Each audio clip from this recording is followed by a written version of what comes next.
Just a quick reminder before we start the show. If you need help with real estate anywhere in the country, Kristin and I can help you. There's a link in the show notes. Just fill it out, and one of us will get back to you. And we'll either do a phone call or Zoom. And after a quick consultation, we will set you up with the perfect agent in your neighborhood. Also, there's a link in the show notes if you want to leave us a voicemail. It could be a question for the show or a comment. Either one is fine. Lastly, if you enjoy the show, please consider sharing it with a friend. Thanks again for your support and enjoy the show.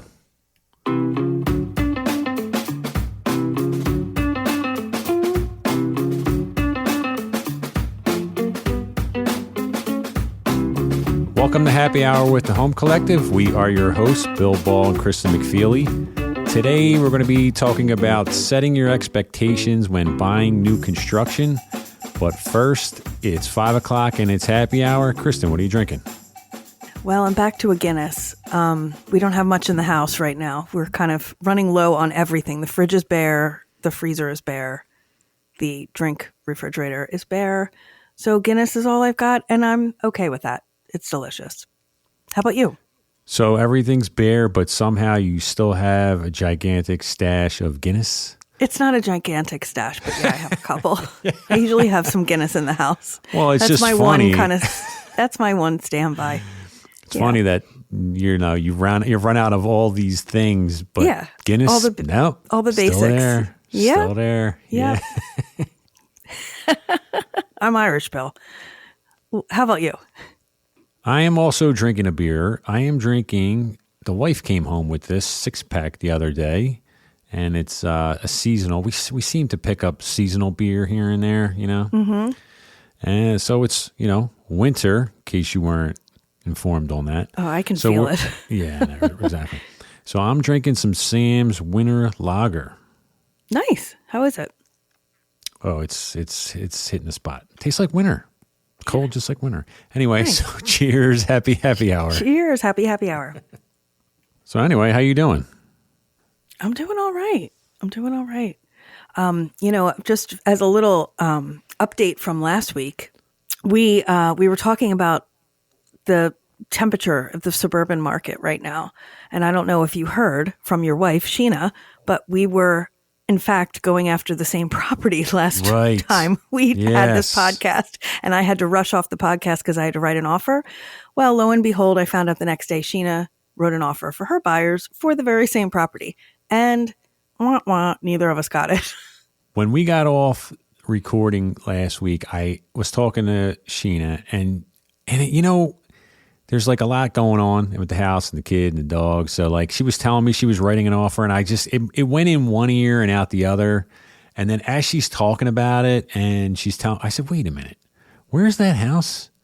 And she's like, Wallingford. And I said, no. I said, Kristin was just talking about an offer she's writing up for Wallingford. I think you guys are competing for the same property. She's like, oh, I said, text her, see. Yeah. I was like, was the owner of the house also a realtor? She's like, yes. I went, you're dealing with Kristin. Yeah, she texted me. She was like, I hear you're writing an offer for a house in Wallingford. I was like, yeah. And I was like, dare I ask the address? And she wrote back the address, and I was just like, shit. That's all I wrote. And that was the end of it. And then there was no more texting back and forth. I was like, all right, now we're in competition. Right now, you are the enemy.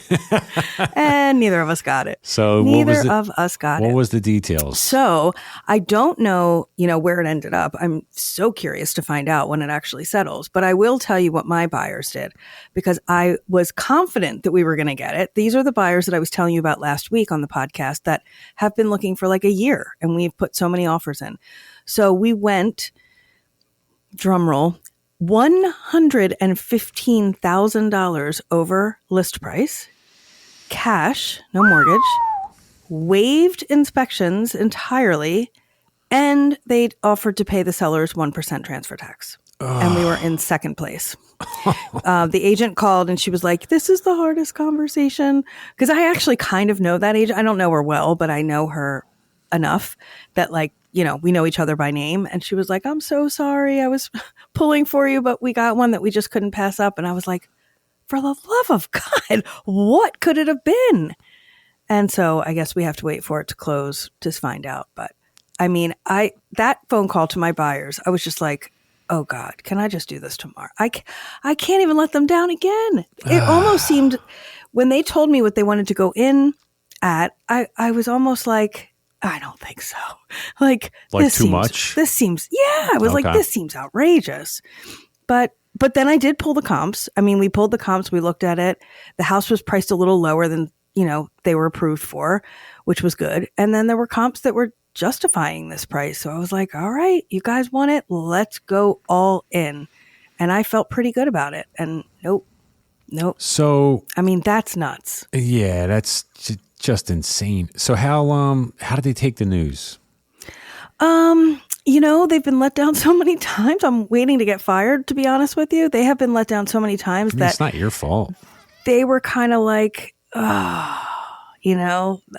was like, hey, is I don't want to say their names, but is your wife with you? And he's like, hold on.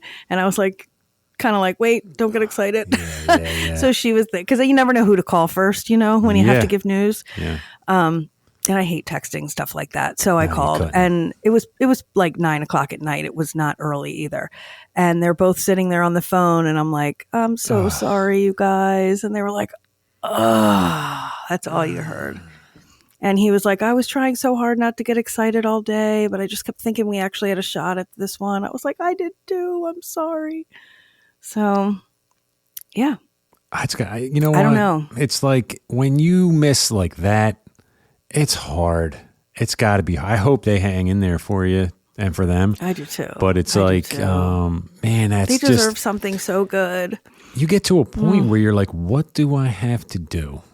You're like, I don't even know. And that happened to me multiple times last year. I didn't have buyers going crazy over like that because I would, I don't even know how I would handle it. But they lost many. Multiple buyers for me last year lost many, and so many buyers have gone through it, and they're still going through it. Like this is 2024 in the beginning, and it was like we did that episode last week to kind of give a temperature, and we like to have fun with the show, but that's just not a fun subject for so many buyers. It's tough. No, you know what I mean? It's really tough. It's such a letdown, and we think things are going to turn around. And we hope, there's a big, I think there's a Fed meeting tomorrow about rates and stuff. I don't think we expect them to move much. And even if they came down a little, I don't know. You still don't know what that's going to, do as far as market activity. You really don't. Because our problem really right now is inventory. So is it going to spur more sellers to put their homes up? I don't know. I mean, I have definitely been having conversations with sellers lately that are like, when should we list? Should we list in February? Should we list in March? Like, I feel like we will start to get more inventory soon. But yeah, it's an inventory issue. I mean, I was sharing with you that my mom was putting her house on the market. So she listed it last week. It went live on Thursday. And on Thursday, she was going to list it the week before, but we had that snowstorm. So it was coming soon. So everybody kind of saw it out there. And then it went live on Thursday. And from Thursday through Sunday, she had 32 showings. Oh my God. They cut it off Friday night because they got 5 offers. And one of them was just kind of like everything she was hoping for. Like they waived inspections. They were flexible with settlement. And the biggie for her, because it wasn't even priced. There was one that was priced way higher that she didn't take that had a mortgage. This was cash, waived inspections, and they were allowing her to leave anything she didn't want to take with her. And she has been stressing over trying to get rid of like furniture and stuff like that. So she was like, I'm going to go for this one. And they cut it off and didn't even get to the 32. But I mean, in one weekend, it's crazy. So she went to stay with a friend because she couldn't even be home. There were so many showings she couldn't be there. So she went to stay with a friend overnight, and our next door neighbor was like, it was like a cavalcade. It was like the whole street was just full of cars. It was just people going in and out, in and out, in and out. Wow. Like, oh my God. Wow. Yeah. But that's the suburbs for you. Mm-hmm. Jeez. So, well, hopefully on to better and brighter days. I guess. Hopefully. I don't know. But all right, well let's stop on that cheery news and move on to our other favorite subject, new construction. I'm just kidding. New construction. All right, so coming up next, we are going to do a little dive into. We talk about this all the time, where we try to give expectations to buyers and sellers in every deal, but in particular with new construction, there's just a little bit more. Not sure what the word is, but maybe a little bit more care in going over every scenario. Yeah. Because there's a lot more going on with new construction. Yeah. So we brought it up, I guess, on the podcast maybe 2 episodes ago about how it could be an episode. So here it is. So coming up next are setting expectations for purchasing new construction.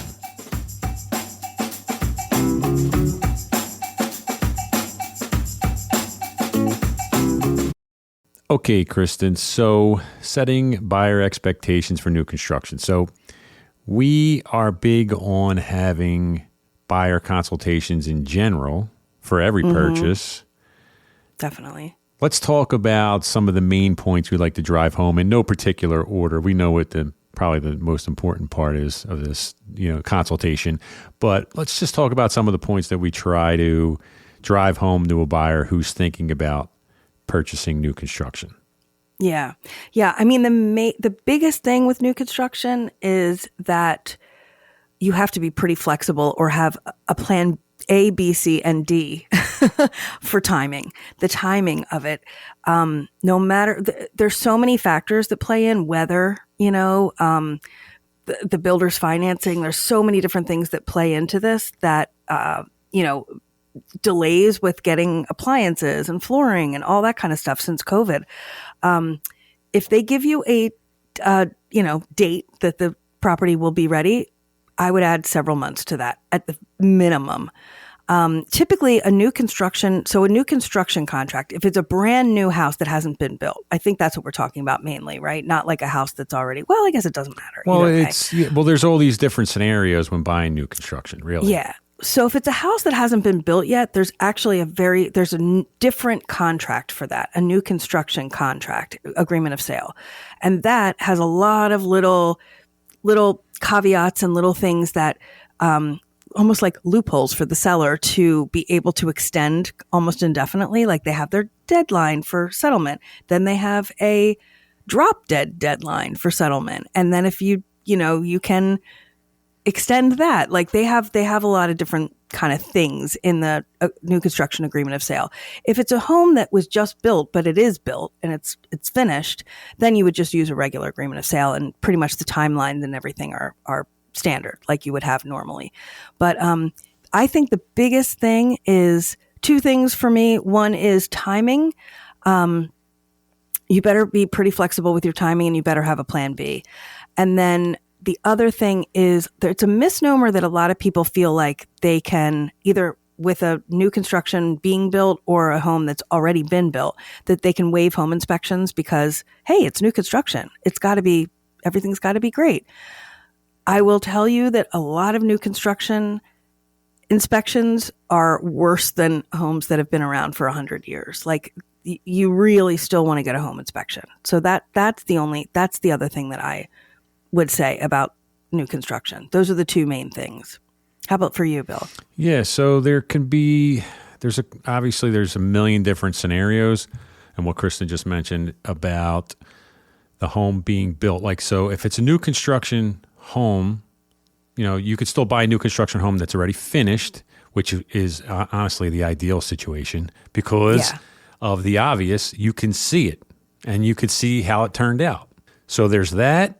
And then there's also pre-construction, where we talked about, briefly in the episode two episodes ago, about them not even breaking ground yet, which is obviously the most difficult, because now you don't even know when they're breaking ground. Like they could tell you when we're planning to break ground, but you never know. And then that really complicates where your settlement date is. Like you really don't have no idea. They might say 6 months.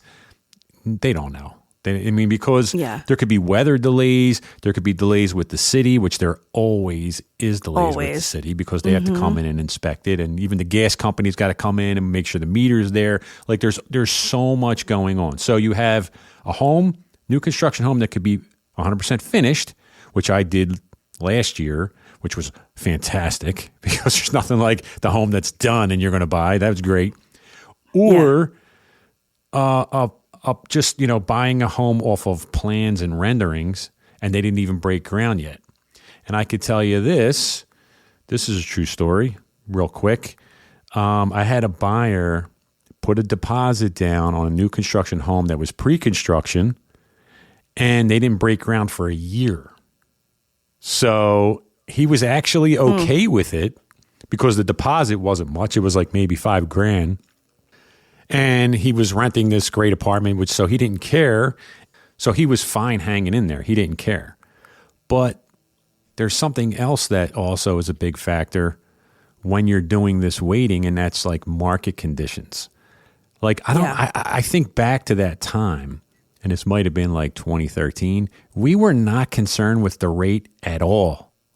And this is a year we waited to break ground, and it wasn't even a real issue.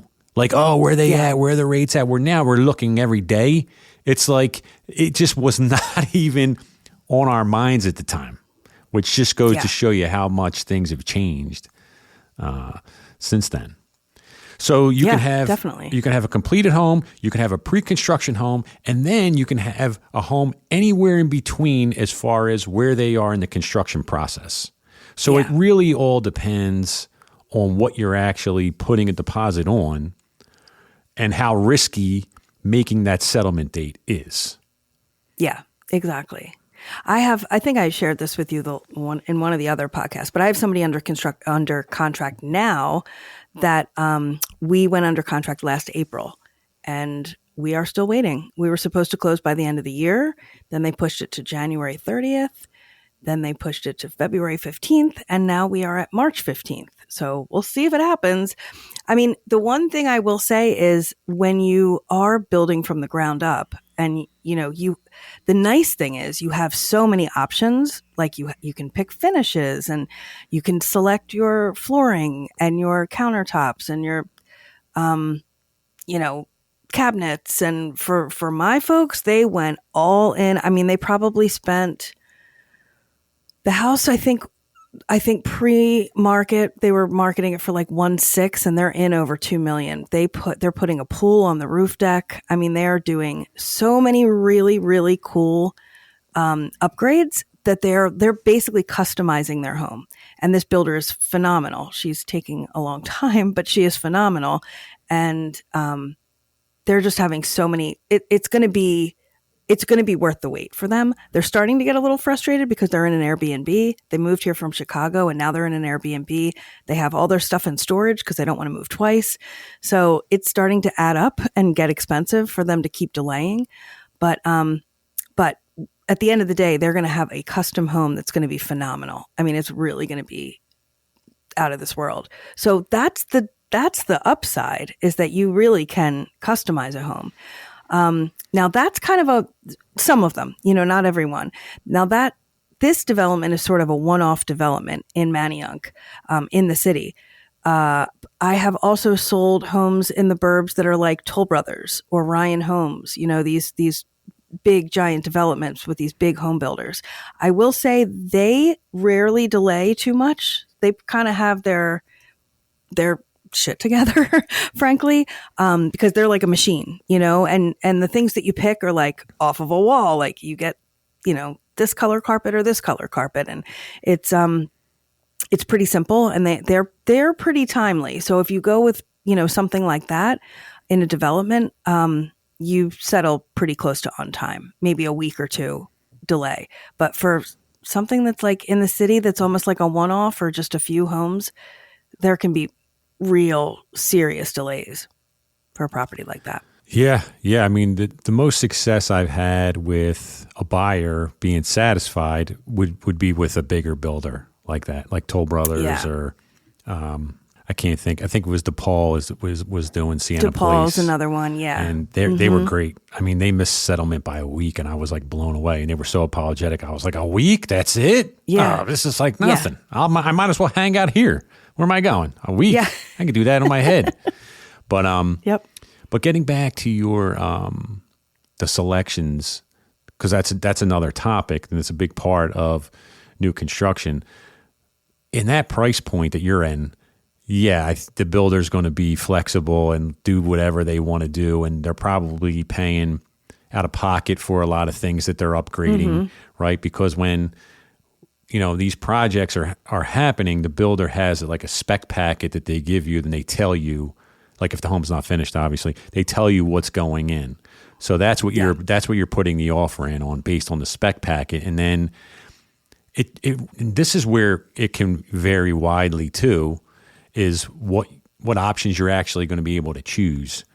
So like, and what's funny is, in my opinion, it's all market dependent.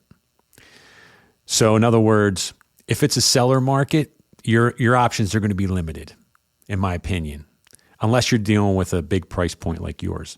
But if you're in the $500,000-$600,000 range, and it's like, it's not a Toll Brothers or whatever, it's just like a smaller builder that's maybe doing anywhere between 1 and 15. Yeah. They'll, if it's a hot market, they're going to say, okay, this is the home. These are the plans. They're not changing. Right. You could pick between these floors, these cabinets, these countertops, and some tile, and that's it. And don't even ask me anything else, because if you don't want it, then next buyer will take it.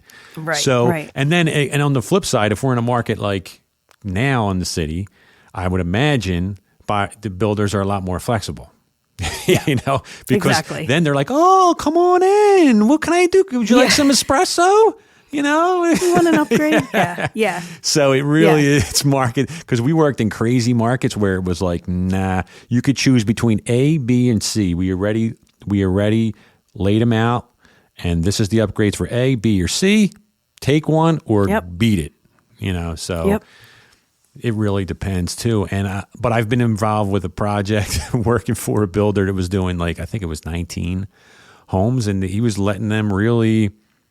We had a showroom where they were picking selections and they could pick between, but he was like, if you don't like this, go down to Avalon Tile, talk to Jimmy, and he'll show you what else is included. Or if you want to go pick something there, that's fine. You'll pay the difference. Here's what I'm paying for it. You pay the difference between that and the next, and whatever the price is that you're selecting. So, it can get, you can get pretty crazy with it if you want.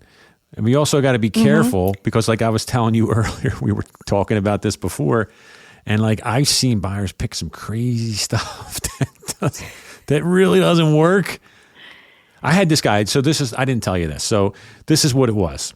So this, I feel so bad, but it just didn't make sense. So let's say the husband and wife picked white cabinets maybe, and what was the countertops? Quartz, white cabinets, quartz countertop, and then we had this gigantic island, and they had to outfit that. So they picked totally different cabinet color for the island, and granite, and it was maybe a burgundy island cabinet on the bottom with granite, and I'm just I'm literally with the pen in my hand trying to write this down. I just stopped. I was like, are you sure about that? Is this what you want to do? Yeah. We're just going to go ahead and mix those. I mean, they're right next to each other. Okay, let me write that down. I remember when that house was, when the kitchen was in, I went and walked the property, because I was there almost every day. And I walked in the kitchen and I was like, oh my God, this is not good. And I'm like, they might like it, but the next buyer is probably not going to love that. Probably not. Probably not going to love that one. Well, that is the other thing too, though, to mention, is that the upside for some of these is that you can customize and you can pick your own stuff. But the thing to be prepared for if you're doing that, especially with some of these like one-off type developers, is that you have to pay for the upgrades in advance, and it's non-refundable. Because if the builder only has like, this is my spec, this is what I'm willing to provide, you want something that's fancier than that. I don't want you backing out of this deal, and now I'm stuck with this fancy thing in the house, or a weird thing, like your people picking like a weird finish. Yeah. Now they have to try to resell that. So a lot of that kind of stuff you have to pay in advance. So there's a lot of, it's just something to think about. When you're looking at homes, do you have the money to put up front? You're not financing that. You have to put that up front, and it's non-refundable. And so that's just another thing. Which can get a little tricky when you're not sure when settlement is. Yeah. Yeah. Especially like we were talking about, it's like you can run into weather delays like in Philly. Obviously it gets really cold in the winter. Sometimes you have snow. Sometimes the ground's frozen. I mean, it hasn't been. Yeah. I mean, it was really cold a couple of weeks ago. So I bet no work was really being done. There's no concrete work being done. It's got to be between a certain temperature. So you're not going to be able to sell the property. You're not going to be able to get what's called the certificate of occupancy from the city, which is the city inspector comes around and, all through the phases of new construction to give the builder the okay to keep going. And the final inspection from the city, they issue what's called a certificate of occupancy. And you can't get that really without steps. And and then also like I was saying, like PGW has to have a gas meter installed. And, which has nothing to do with the city. And then you're just kind of like waiting for that to be done. And maybe they'll get to it next week. So, yeah, like what you said, Kristen, in the very beginning is if you have a specific date that you have to settle by, you really can't buy a house that's not completed. It could be new construction. If it's completed and ready and they got the CO and they could turn it around, then yeah. But if there's that's why we have these consultations, is because anytime a buyer, I'm always asking them like about their settlement date and when do you need to move and how like strict is that date? Okay, well, there goes new construction. Yeah, that's cross that off. Let's go look at a house that's actually there, and we'll go from there. Some advantages to new construction, though, if you do buy it, are, at least in the city of Philadelphia, you get a 10-year tax abatement. So your taxes are typically lower. Typically, it comes with a 1-year builder's warranty, which covers anything that might happen in that first year. So there are a couple kind of nice things that come with new construction. Well, there's a lot of people that like new construction. There's there's a lot of people that like new. Probably most people, I would think. I bought a grandmom house. I know, me neither. But I think that was starting to come around the last few years. But I don't know if it's because I like the look of new construction, but maybe because I've worked on the projects and I've seen how stressful things get, it might have turned me off to it, But there's plenty of people that absolutely love new construction. So there's a lot of pros for it, especially if you like everything new. You want everything brand new. Yeah. You don't have to change the systems probably while you're the owner. So there's really nothing unless there's, something that goes on inside the property, but the builder should take care of that. So there's plenty of pros for it. You just have to know up front that you got to be flexible with that settlement date. That's the biggest one. Because I've seen some crazy stuff. Kristen, do you want to talk about any? Well, you're dealing with one right now, and hopefully... I'm dealing with one right now, yeah. But you like the builder, and everything's going well with them. And I love this builder. She is... So I sold one of her... This is like the phase 3 of this development. I sold something in phase 2 years ago, which I now have on the market as a resale. That property on Cross Street that you may have seen. Mm-hmm.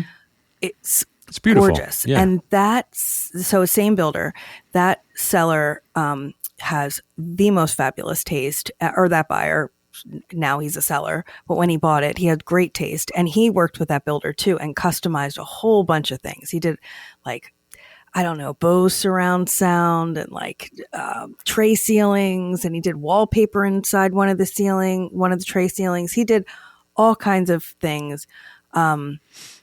Kitchen on the roof, deck, like spectacular stuff. And this is probably my favorite builder in the city. And it's a woman, of course, which is great. Of course. And she does a lot of like green building. So everything is like, just really, really well thought out and well planned. But I love her builds. So I love the one that I'm selling now. I love the one that my buyers are buying if it ever comes to fruition.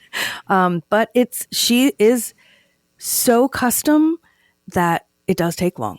It takes a long time. Well, that's actually the best case scenario for you then. If you like the builder and things are going well and you know what the delays are, you know what? We say this all the time too, is like communication is key. Yeah. If you're keeping the buyer She'll informed. have like Zoom meetings with the clients. Yeah. I mean, to be perfectly honest, like in both scenarios, both times when I sold these properties, I wasn't even at every meeting because it got to the point where it's just like the builder and the buyers would have a Zoom meeting together. So her agent and me, we weren't even a part of some of the discussions because there were just so many little things like, the finish of the hardware here and how many hooks do you want on your custom closet and all that kind of stuff that like we were just like in the way in some instances. So they would have Zoom meetings together and I give like she is amazing. She's really amazing. But yeah, I don't see many builders like that. She's kind of a one of a kind. That helps a lot. I mean, I've been involved with projects that I really, by the end of it, I was like, I cut ties with the builder. I was like, I can't work for this person anymore. Well, have you sold a lot of new construction? Like not have the buyer for it, but represented the developer? Yeah. Yeah. I did 2 back to back, like big size. Like I think the first one was like 19 and the second one was like 16. Decent size, you know what I mean? Yeah. And I've done others too, maybe smaller numbers than that. But for me, it's all about the person. Honestly, like I get that there's delays and I get that things come up and things don't always work out and you run into problems. But it's all about like kind of intent and are you a man of your word? Are you going to make it right? And if you are, I'm in. But if you're not, what's that? Or a woman. Yeah.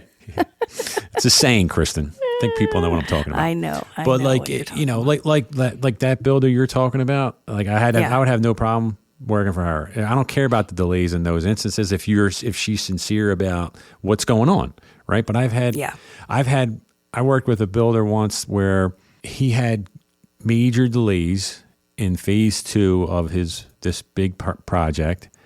And I would stop by the site and there's nobody working. And I'm talking like summertime. And I'm like, what is going on here? Mm-hmm. And I never really got the right answers. And I've been in meetings with buyers and the builder and the builder standing there and just yesing them to death and going, okay, well, would you like your money back? And that actually, and how do you think I feel too? Is like after working on this thing for like a year and a half, it's like, okay, so you're going to let them out of this deal. So I got to start. I had a year and a half with these people for no money. You're waiting to close it. Plus I feel bad for them, obviously. Yeah. And I had one buyer say, yeah, give me the money back. Let me just move on. I don't know what's going on here. So I was like, okay, there was a year of time with that buyer. That's gone. I'm never going to work with them again because they're going to associate me with that. And it's just all over. And because the builder was able to say that because the market was ascending. So where the buyer had the property locked up at a year ago, it was worth more now. Yeah, yeah. So he didn't mind letting it go. It's scummy. You know what I mean? It's a scumbag move. I personally have a little trouble working with developers. I find very few easy to deal with. I mean, on the buyer side, certainly that's fine. But as representing them as a listing agent, these big projects, I find them difficult. I just find the personality for me. Yeah, I mean, I haven't done it in years because of that. I'm just like, I just got to be like, I got to kind of know the person a little bit, and you got to kind of go out and find projects too, which is not my thing anymore. But at the time, I was all about it. But that really that kind of turned me after that. I was like, what am I doing? Because even though we closed a bunch of them, when all said and was done, I look back and I'm like, but it was just, this is going to sound weird, but it was just money because I lost all the relationships with those people. And I'm like, and I didn't get any of their, when they resold them, I wasn't getting that phone call because I was with that person. Yeah. So I'm like, what am I doing? It was a long time, a lot of hours, all that stuff. And I was like, it's a lot of work. I'm not doing that. And I don't want to poo-poo new construction. That's not. It's not really what we're meaning to do. Or developers. But there are, just like there's bad realtors out there. You know what I mean? There's bad developers, right? It's the same. Yeah. It's not. I'm not saying don't buy new construction for that. That's why we didn't call this new construction nightmares, which we thought about calling it. We called it setting expectations for new construction. So in that light, that's some research that the buyer might want to do, is not just look at the renderings, find out who the builder is. Oh, definitely. And look into what their other projects are. Because a lot of builders change their LLC every project. So you don't know what's going on. Like, what did you do last? I can't find anything on that. Well, you really got to dig into it, and you got to do some homework there. Yeah, look at their past work, Better Business Bureau, read reviews. There's a lot of stuff. But you're right. Some of them change their LLC name with each project. And there are very good builders out there. So we're not, this is not about bashing builders. This is just about setting expectations that it's not all fun and games when you're going. It sounds like it. You're like, oh, I'm having this house built. Isn't that the coolest thing? And I can pick things. The coolest thing you could tell your friend. It's like, oh, I'm building this house. Well, first of all, you ain't building shit. That guy's building it, and you're the schmohawk that paid the money for it. So, okay, you pick the cabinets. Let's calm down. That's I'm gonna have to cut all that out. No, I love that part. I love that part. But it sounds a lot more rosy on the surface until you get into it, and then you're like, oh my God, there's this, there's that. I mean, I've been involved with these projects where you're picking everything, like hardware on the doors, and it's just like it can be. Well, that's what my people are doing, and that is why it's taking so damn long. I mean, it's everything. It's all like. What kind of grate do you want for your heater, in the floor? Like, do you want this design or this design? It's literally everything. So that's why it's taking a while. Well, if that's why it's taking a while, they should be okay with it. I mean, if they're that particular and they want it done this particular way, I don't blame the builder for being like, I'm going to slow this down and get this right. Because you're that person. Like my personality, it would probably be done by now because I'm like, yeah, give me that, yeah, whatever. You know what I mean? Yeah. And it would probably be done. But, in that instance, the builder it sounds like she's doing great. Like she's catering to the buyer's personality. If they want it meticulous, they already know what kind of personality they're dealing with by everything they're picking. So, matter of fact, if they bought that many upgrades, they're not going anywhere anyway. Where are they going? They can't not Probably go anywhere. not. How are they going to just say like, okay, we're going to leave now? You picked all this stuff. I know. All right, Kristin, I think we got into it a little bit. I think people kind of have an idea, a little bit better idea of what new construction purchases are like and how you kind of have to go into it with a little bit different mindset and do some homework. And eyes wide open. Yeah, and definitely have a consultation with an agent and talk about it before you kind of jump right in because there's a lot to discuss. All right, Kristin, this has been fun, but we got to get out of here. Have a good weekend, and I will see you at Coffee Break. See you at Coffee Break.